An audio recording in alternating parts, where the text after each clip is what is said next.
100 రోజుల్లో 6 గ్యారంటీలు అమలు చేయడం తమ ప్రభుత్వ లక్ష్యమని వైద్యారోగ్య శాఖ మంత్రి దామోదర రాజనరసింహ అన్నారు.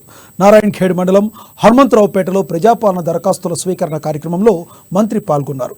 అధికారులపై ఒత్తిడి ఉండదని, స్వేచ్ఛగా నిష్పక్షపాతంగా అధికారులు పనిచేయాలని మంత్రి దామోదర సూచించారు.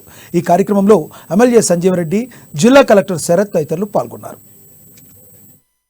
రేవంత్ రెడ్డి గారు తెలంగాణ రాష్ట్ర ముఖ్యమంత్రి వర్యులు